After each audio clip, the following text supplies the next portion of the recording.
Harihi Om Shri Gurubhyo Namaha Mahaperiyava Sharanam. Shri Soundarya Lahari, explanation of verse 56. Tava parne karne japanayana paishunya chakita niliyante toye niyatamani mesha shaparikaha iyamcha shrirbadhachada putakavatam kuvalayam jahati pratyushe nishicha Vighataya Pravishati. The 51st shloka of Soundarya Lahari describes the different glances of Ambigai and the bhavas, emotions, rasas associated with the glances. Verse 52 describes Ambigai's eyes along with the beautiful eyelashes, and it calls out how the glance of Ambigai, the beautiful eyes, disturb and cause restlessness in Lord Shiva. Verse 53 brings out the three beautiful eyes of Ambigai, the three colors depicted by those eyes, and how they are connected to the three attributes or the three gunas. Verse 54 describes the compassion-filled Ambigai's three eyes, the corresponding three colors associated with three holy rivers. Verse 55 describes how Ambigai does not blink her eyes at all in order to protect her creations from destruction. Verse 56 is an interesting one. It describes Ambigai's eyes again that pass on some kind of gossip to Ambigai's ears, and how all the fish decide to stay underwater fearing Ambigai's punishment. Let us look at the Padacheda and then enjoy the detailed explanation.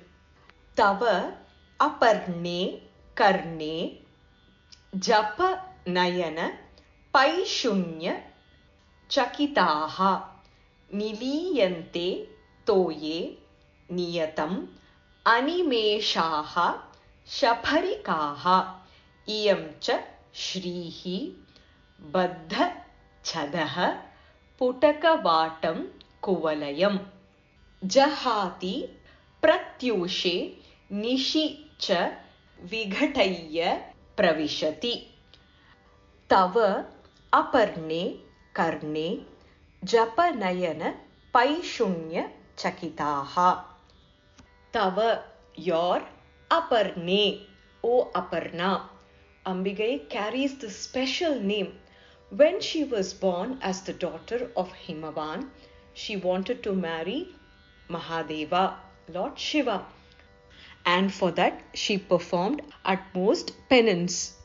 She followed all the austerities required to marry Shiva. She reached a point where she gave up even consuming leaves. Parnam is leaf. Aparna, the one who gave up even leaves as food in order to marry Shiva. This is the most popular meaning. It also has another meaning.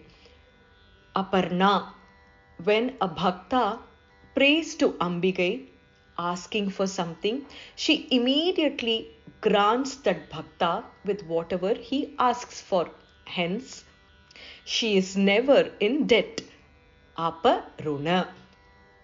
Tava aparne, O Aparna, your, karne, in the ear, japa nayana, the whispering eyes, paishunya chakitaha, being afraid of slander or punishment.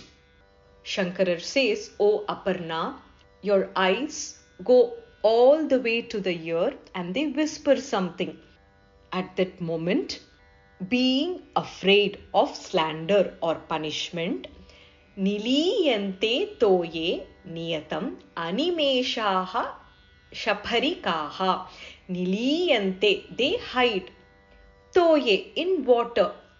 Niyatam, I am very sure of it. Animeshaha, with the unblinking eyes. Which beings hide in the water?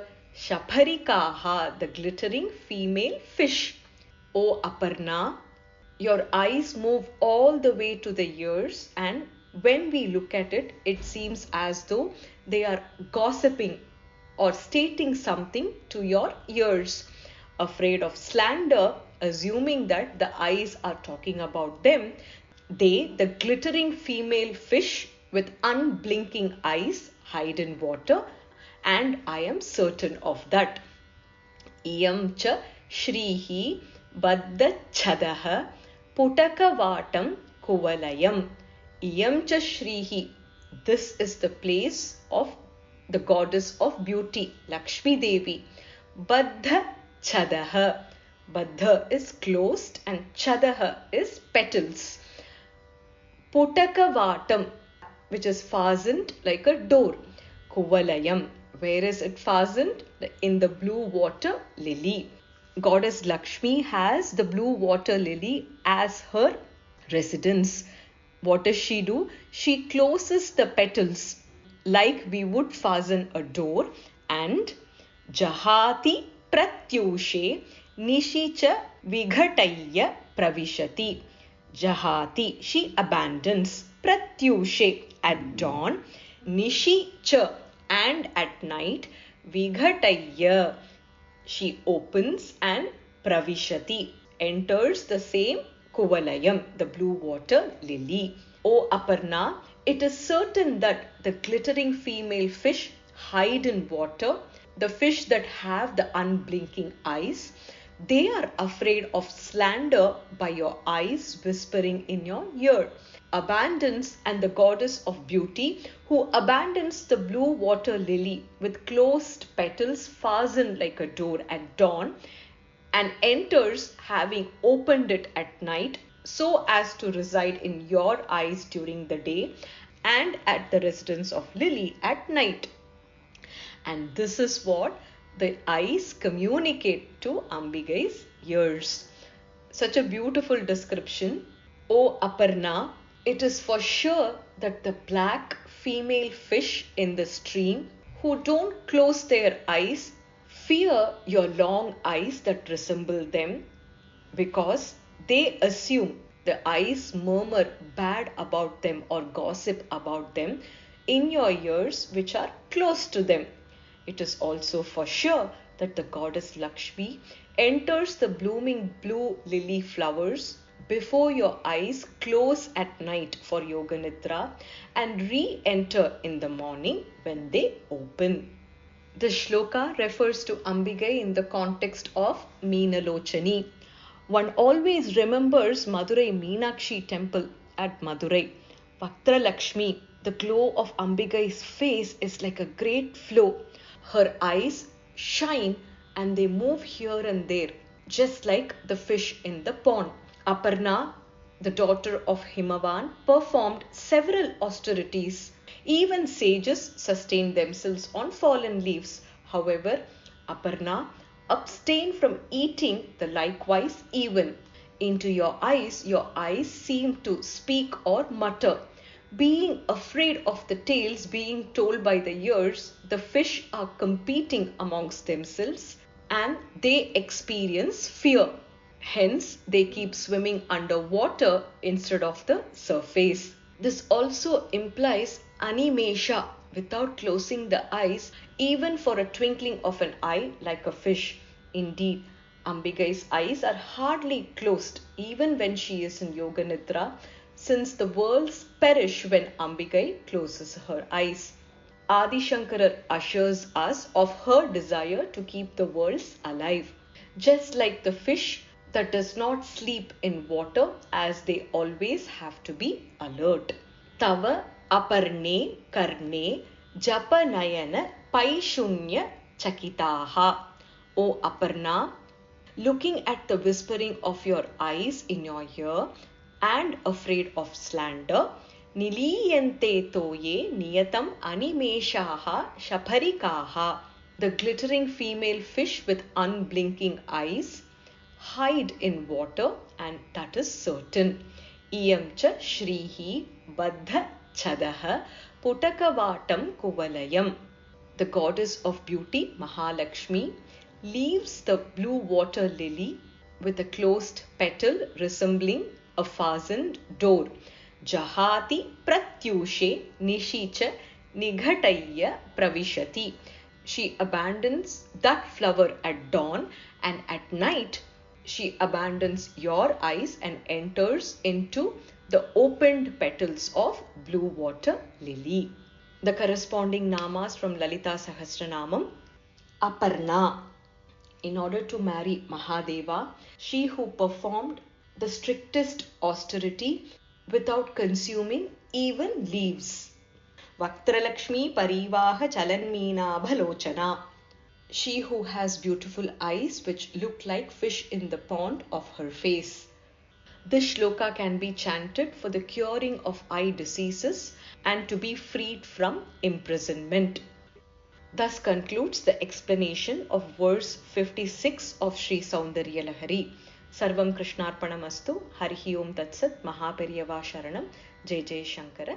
Harihi Om. Shri Gurubhyo Namaha. Mahaperiyava Sharanam. Sri Soundarya Lahari. Explanation of verse 57. Drisha draghi yasya dara dalita neelot palarucha daviyamsam deenam snapaya kripaya mamapi shive anenayam dhanyo bhavati nachate hani riyata vaneva harmyeva samakara nipato himakaraha. Verse 56 again describes Ambikai's eyes. O Aparna, it is certain that the glittering female fish hide in the water with unblinking eyes, afraid of the slander by your eyes whispering in your ear.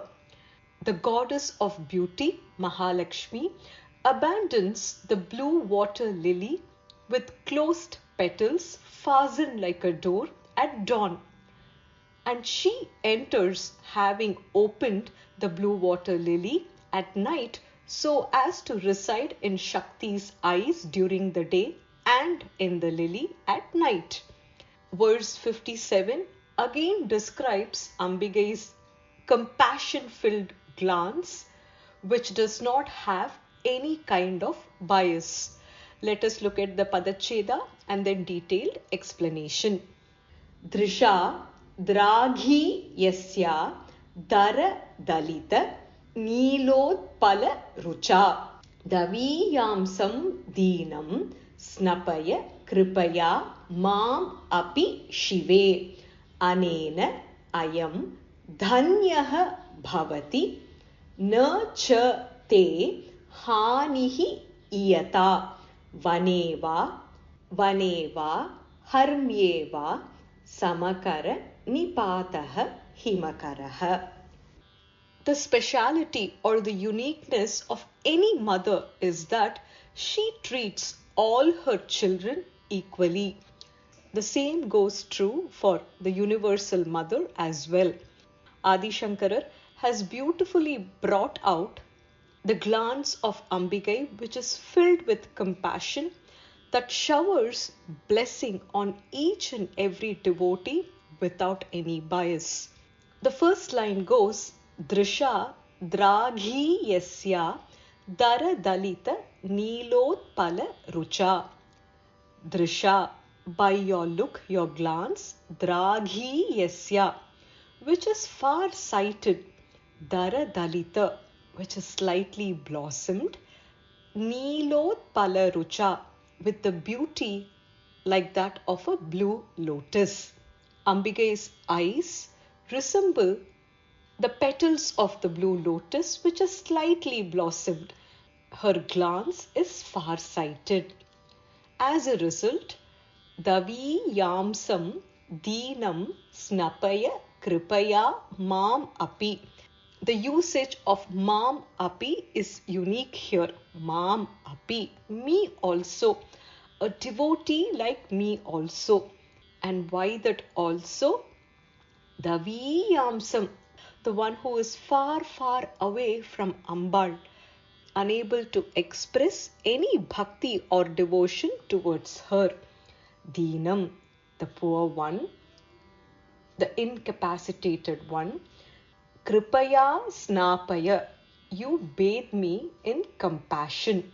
Shankara Bhagavad Padal says that I reside far, far away from Ambigai without expressing any kind of devotion. Bathe me, who is the poor one, the Dina, with your compassion-filled look, which is far-sighted and that resembles the beauty of a slightly blossomed blue lotus. And what will the blessing be? Shive anena ayam dhanyaha bhavati na cha te hanihi iyata. Shive, O Shive, which is a nama for Lalita Devi, the one who is auspicious and the one who blesses auspiciousness. Shive anena ayam dhanyaha bhavati. By this I become completely blessed. Na cha te hanihi iyata. By this there is no loss to you. When you bestow or bathe me in compassion, just by your look, the devotee becomes completely blessed. However, there is no loss by this to you. There is a beautiful comparison here, a metaphor. Vaneva harmye va samakara nipataha himakaraha. Vaneva, on the forest, harmyeva, as well as on a palace. Samakara nipataha. Samakara, equally, nipataha, falls. Himakaraha, the moon. The moon falls or shines equally on the forest as well as a palace. Therefore, even to a poor one who lacks devotion and who is far, far away from me, please bathe me or bless me with your compassion-filled look. And once you do that, I will be completely filled with all your blessings. Shive, she who is the consort of Lord Shiva, filled with auspiciousness, having the capability to bless auspiciousness on all her devotees. Please bathe me with your compassion-filled, merciful look. From your eyes, which are very long and beautiful, which have the glitter of slightly opened blue lotus flower, which express divinity, by this look I become rich with all that is known. In turn, you do not lose anything whatsoever. For does not the moon shine alike in the same way in the forest as well as great palaces? Paramashive, may your glorious glances, which are like many smiles of just blossoming blue lotuses, bestowing even a mild spray of your kindness of me. This would in no way reduce the enormous fund of your kindness, since the cool rays of, just like the cool rays of the moon that spread themselves evenly over an entire garden of the sky anyway. In other words, this mortal too would derive the best of existence through your graceful and kind act, which indeed has the least possible effect on your endless grandeur. By such action, the snow-beamed moon sheds the self-same lustre on a forest or a mansion, or your blessing would mean the same for an individual like me who is far away from devotion. Ambal's elongated, sidelong, far-reachingly extensive, sharp eye glances could vision everything under the sky, the infant children, animals, birds, worms, even grass. In other words, her glances extend the boundaries of the universe. And that is the beauty of compassion that the Universal Mother has. Drisha draghi yasya daradalita neelotpala rucha. By your look, which is far-sighted, resembling the beauty of a slightly blossomed blue lotus, davi yamsam deenam snapaya kripaya mam api. A poor one like me, who is far, far away from you. O Ambige, please bathe me also with your compassion-filled glance.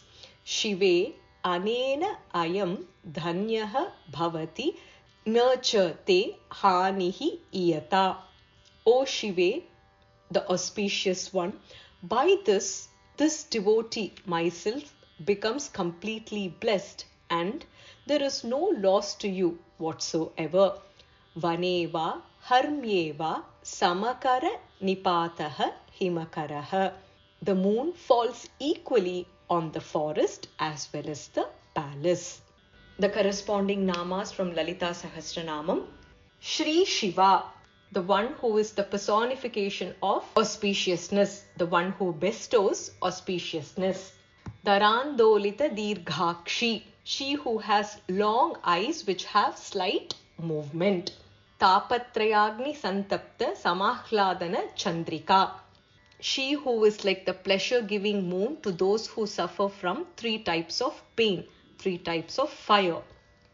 Bhavadava Sudha Vrishtihi, she who douses the forest fire of the sad life of the mortals with a rain of nectar. Sandra Karuna, the one who is full of compassion. Dhanya, she who carries all the wealth and bestows wealth and prosperity on devotees. Bhakta Saubhagya Dayini, she who showers prosperity, blessings on her devotees.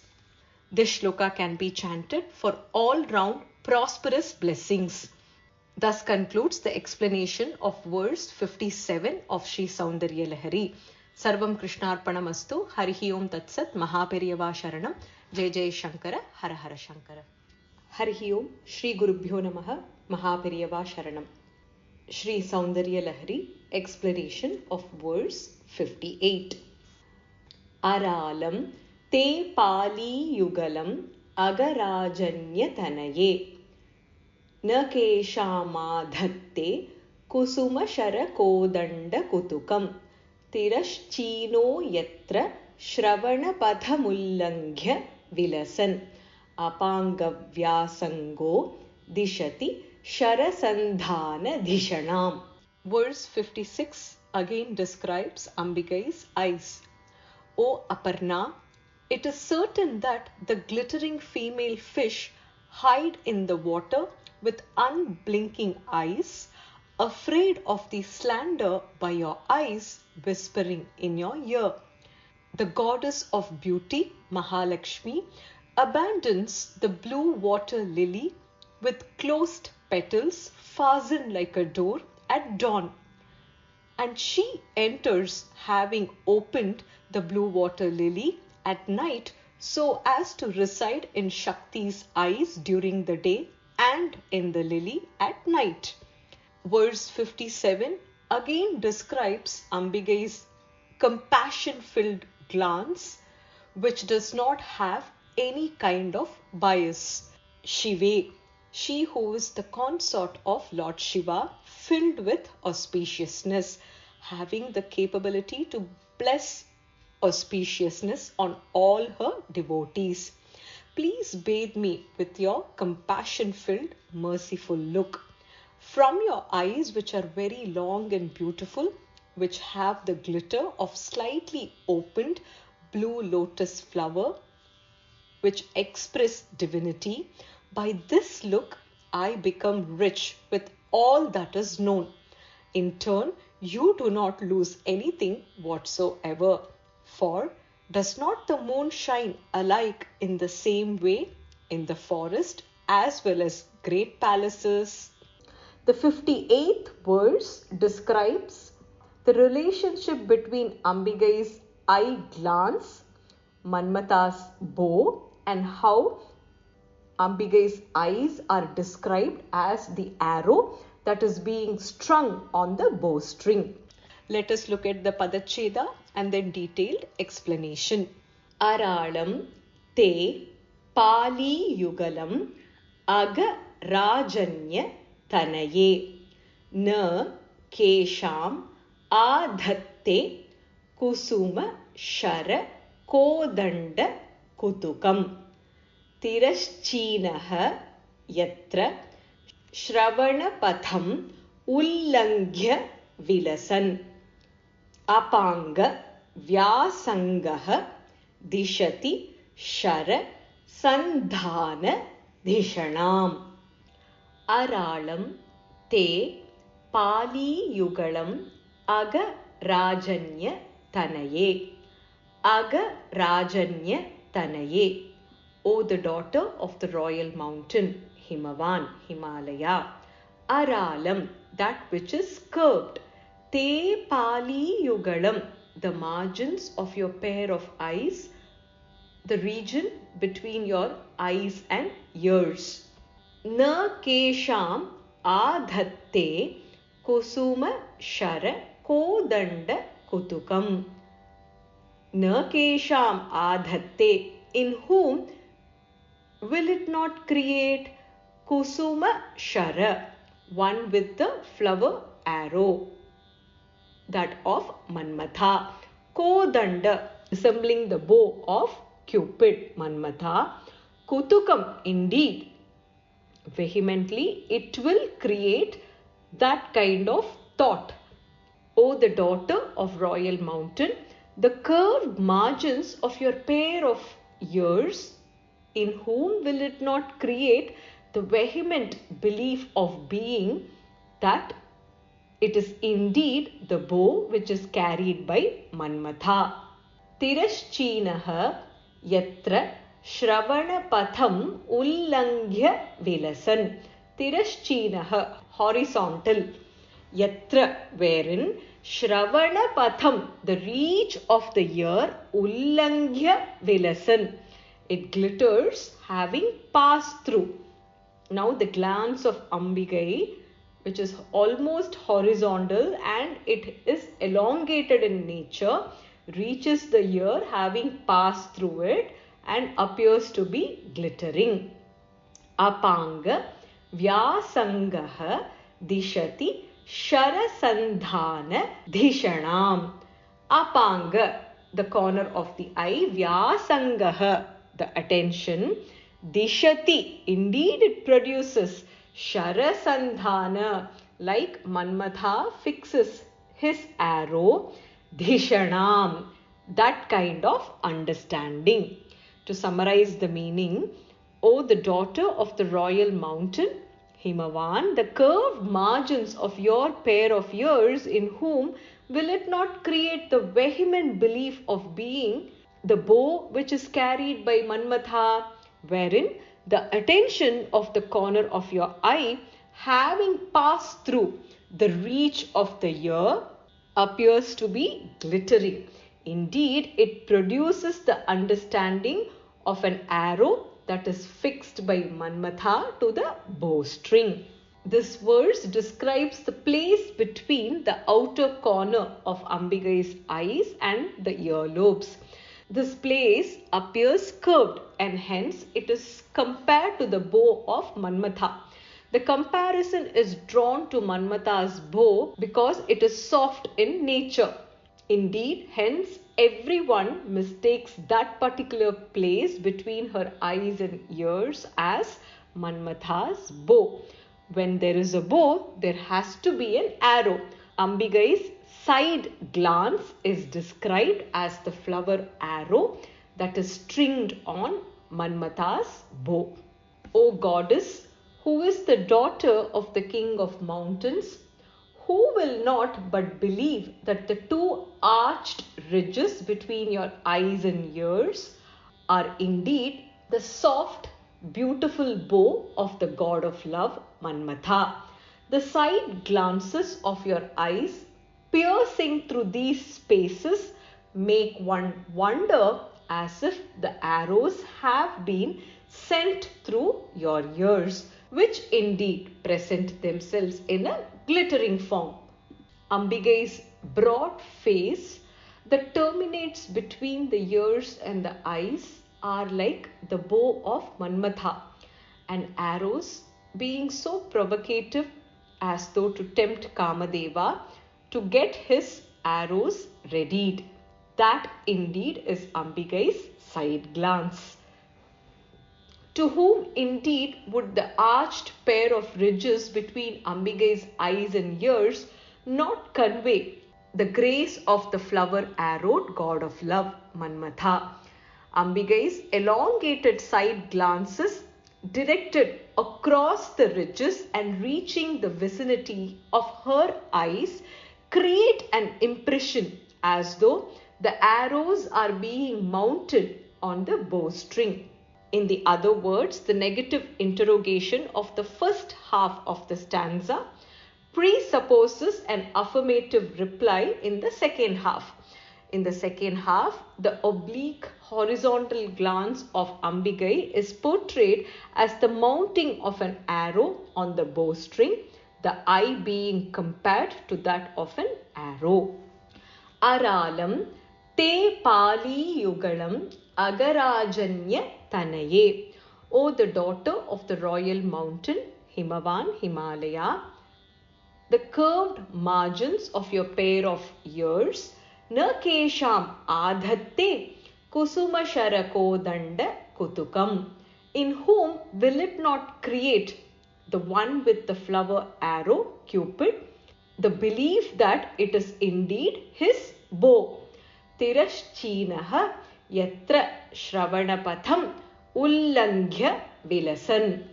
The oblique horizontal glance wherein they reach the ear having passed through, indeed present a glittering appearance. Apanga vyasangaha dishati sharasandhana dhishanam.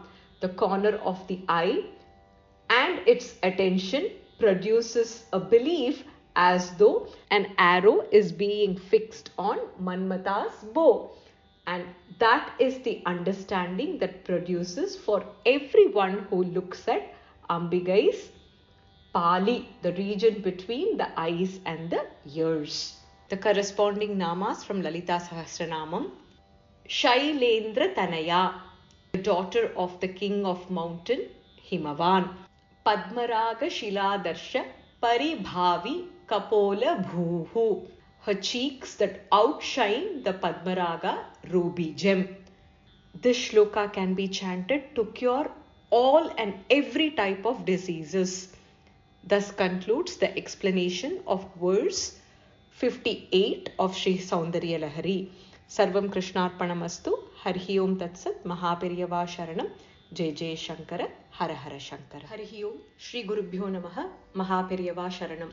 Sri Soundarya Lahari. Explanation of verse 59.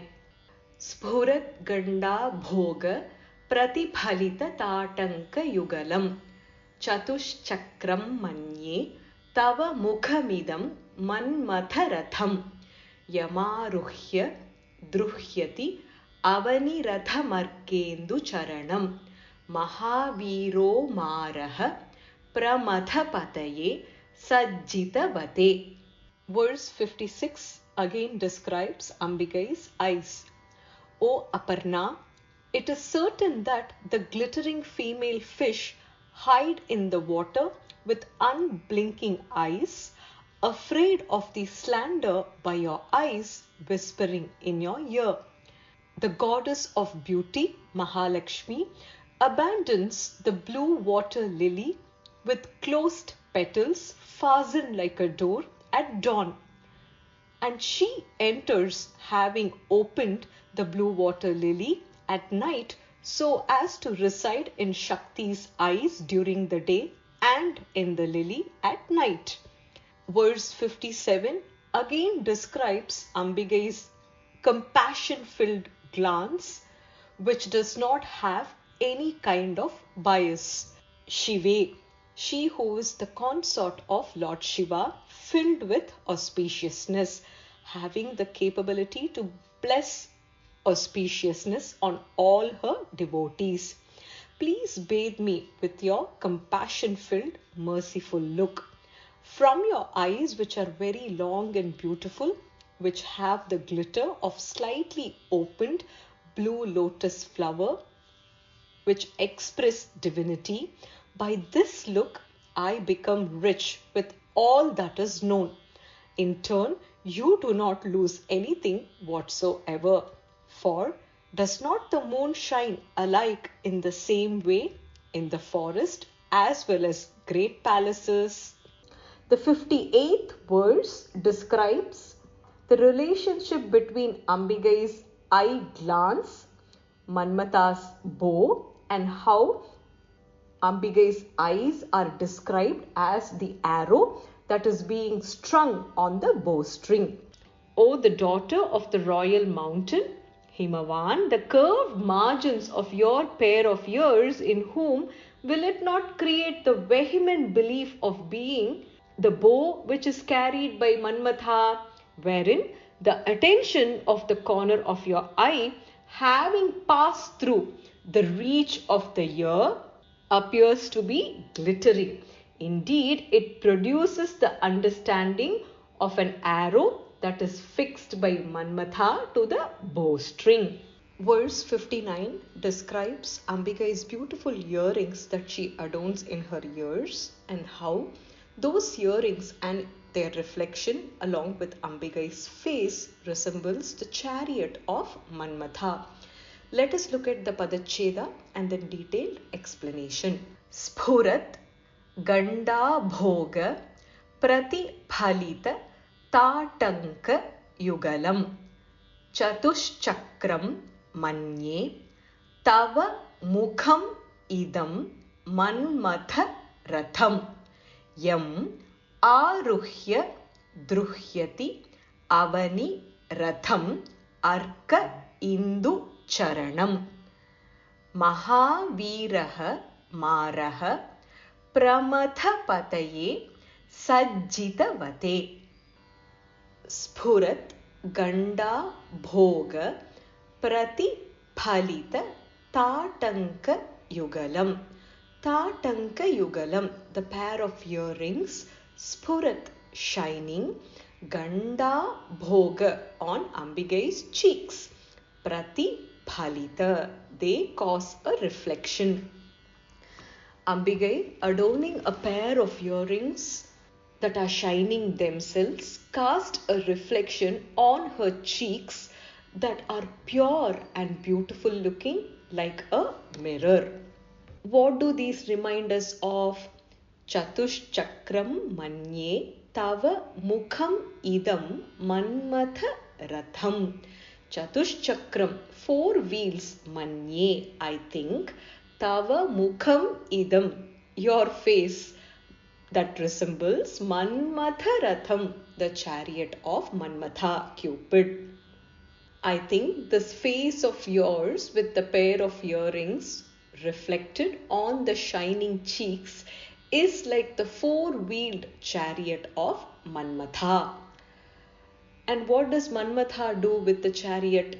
Yam Aruhya Druhyati Avani Ratham Arka Indu Charanam.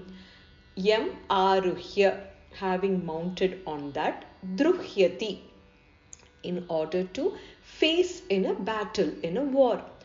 Avani Ratham, Avani, the earth itself, as a Ratha. Arka Indu Charanam, with the sun and moon for the wheels.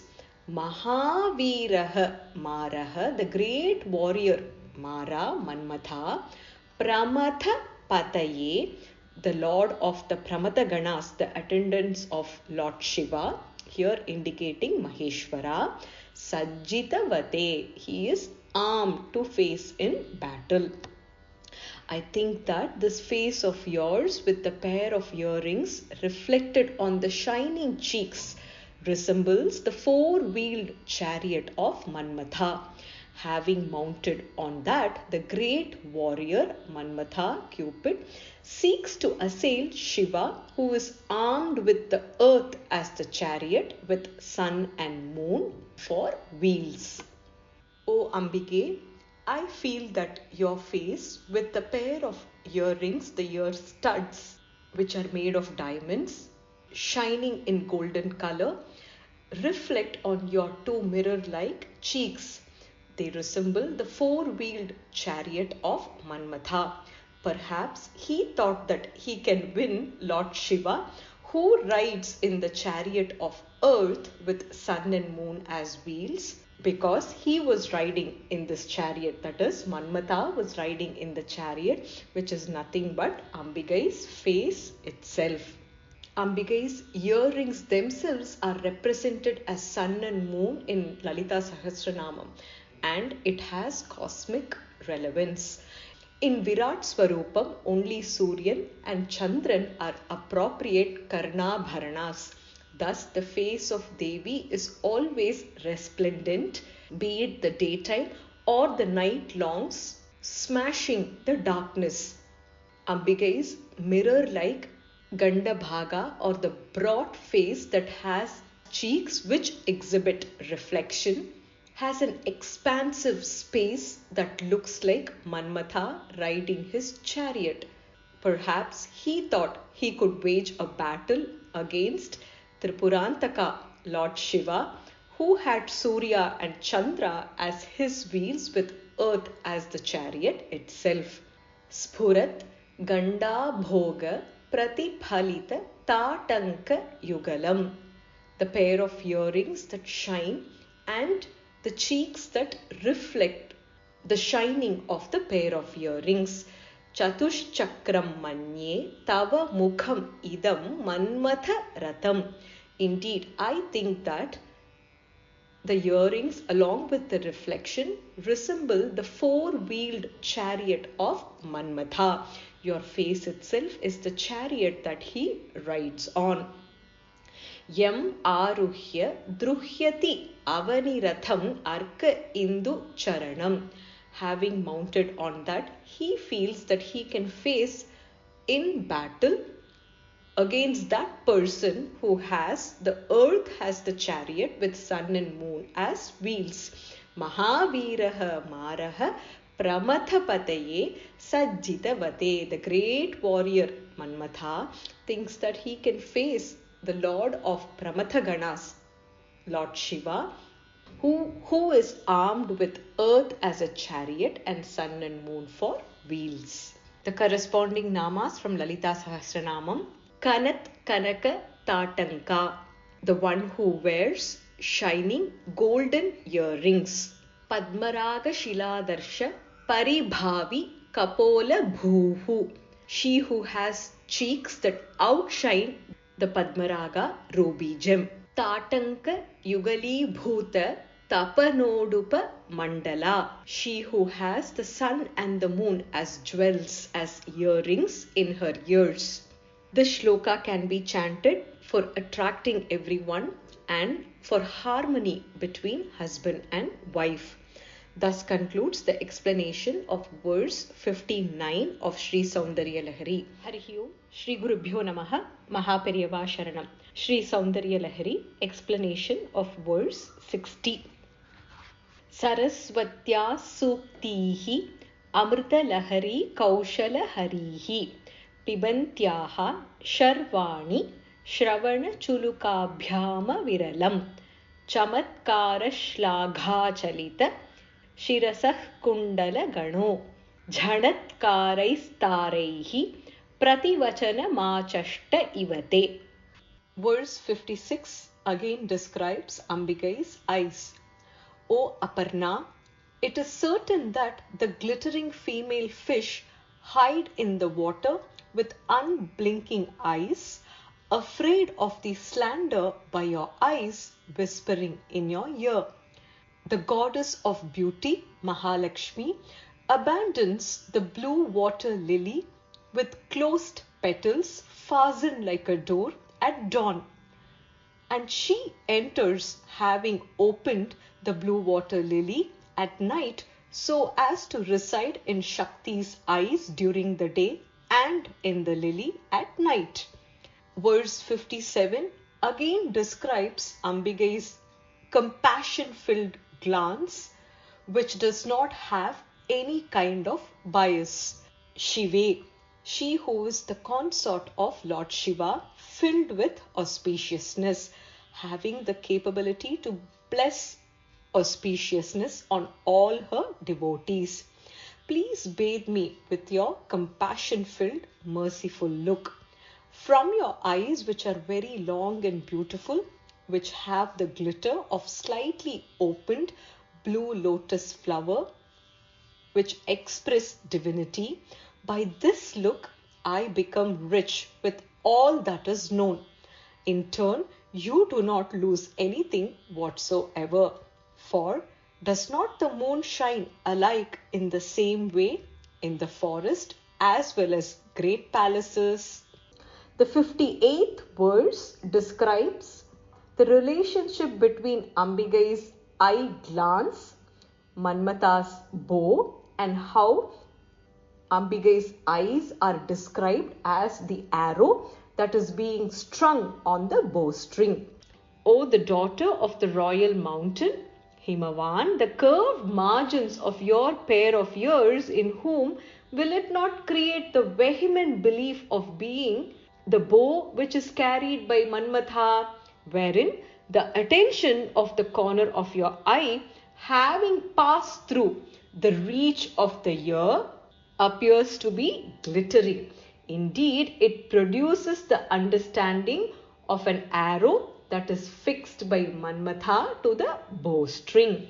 Verse 59 describes Ambigai's beautiful earrings that she adorns in her ears, and how those earrings and their reflection along with Ambigai's face resembles the chariot of Manmatha. O Ambige, I feel that your face with the pair of earrings, the ear studs, which are made of diamonds, shining in golden color, reflect on your two mirror-like cheeks. They resemble the four-wheeled chariot of Manmatha.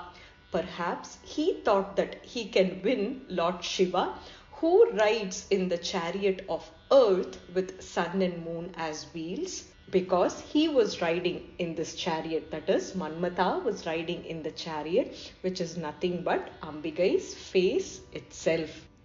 Verse 60 describes how Goddess Saraswati, with her nectar-like eloquence, enthralls Ambigai with her speech.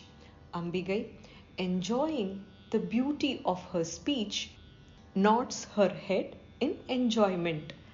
Adi Shankara Bhagavad Padal has beautifully described how Saraswati speaks and how Ambigai responds or praises her in return.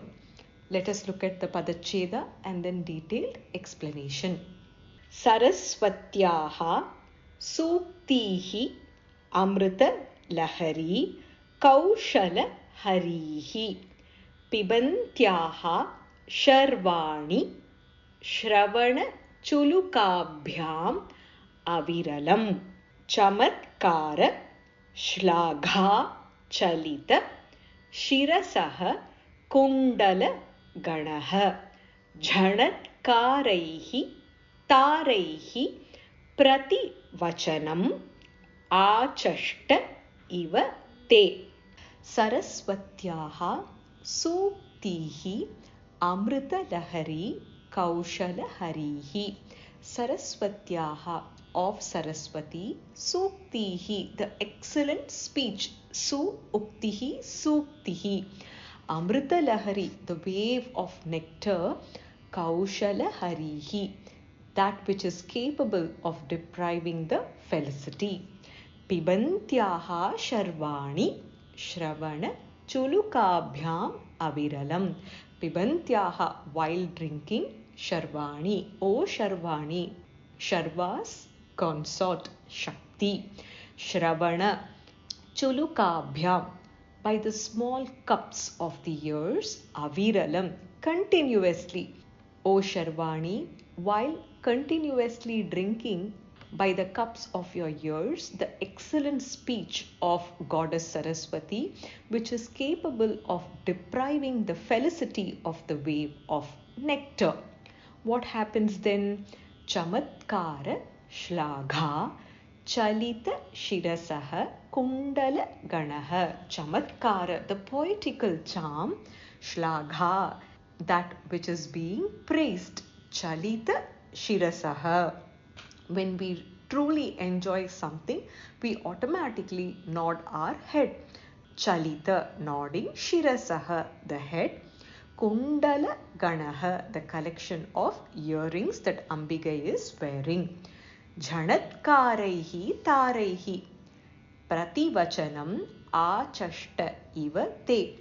While those earrings move, Jhanatkaraihi Taraihi, by the loud jingling that is produced by those collection of earrings, Prativachanam, it is as though they are replying, responding. Achashta Iva, as if endeavoring. Te, your. O Sharvani, while continuously drinking by the cups of the years, Saraswati's excellent speech, which is capable of depriving the felicity of the wave of nectar and nodding the head in praise of her poetical charm, the collection of your earrings reply to that endeavoring speech through a loud jingling sound. Such a beautiful imagination. O Shakti, O Sharvani, who is the consort of Lord Shiva. Saraswati's sweet voice, which resembles the continuous waves of nectar, fills your ear vessels. Without any break, you shake your head hither and thither, and the sound made by your earrings appear as though they applaud Saraswati's words. While Ambigai has been continuously drinking in the hollow of her outstretched ears the sweet singing of Saraswati herself, the flow of nectar like musical compositions enthrall Ambigai. Hence, her ear ornaments also move as she nods her head. The shaking of Ambigai's head results in the ear ornaments echoing in unison with soft chimes as though praising Saraswati's sweet singing. Saraswatyaha Suktihi Amrita Lahari Kaushala Harihi. The excellent speech of Saraswati, which is the wave of nectar that is capable of depriving the felicity. Pibantyaha Sharvani Shravana Chulukabhyam Aviralam. While drinking by the cups of your ears continuously, O Sharvani, the consort of Sharva, Lord Shiva, indicating goddess Shakti. Chamatkara Shlagha Chalita Shirasaha Kundala Ganaha, the poetical charm which is in praise and the nodding of the head results in the collection of Ambigai's earrings. Jhanatkaraihi Taraihi Prativachanam Achashta Ivate, creating a loud jingling as if endeavoring and replying to Saraswati's excellent speech resembling the wave of nectar. The corresponding namas from Lalita Sahasranamam. Kavyalapa Vimodini, she who is fond of listening to poetry. Sharada Radhya, she who is worshipped by Sharada, Saraswati. Sharvani, the wife of Sharva, Shiva. Stotra Priya, she who is fond of stotras, praise. Stutimati, the possessor of the hymn of praise. Gana Lolupa, she who enjoys, she who experiences delight in music. This shloka can be chanted to obtain the power of speech and also to get the blessing of knowledge. Thus concludes the explanation of verse 60 of Sri Soundarya Lahari. Sarvam Krishnarpanamastu. Harihi Om Tatsat. Mahaperiyava Sharanam. Jai Jai Shankara. Har Har Shankara.